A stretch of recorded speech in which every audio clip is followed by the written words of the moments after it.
Do you want to grow as a person and broaden your horizon?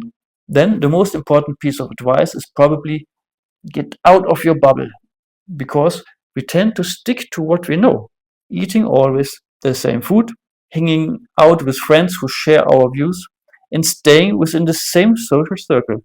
Even social media ensures that we are constantly engaged with the same topics and never encounter anything new.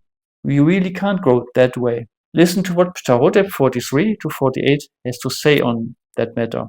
Don't let your heart get big because of your knowledge.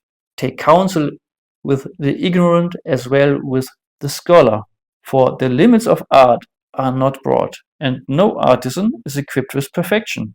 Good discourse is more hidden than green stone, yet may be found among the maids at the grindstones. So, get out of your bubble. There's still so much to discover. A proverb a day keeps the doctor away.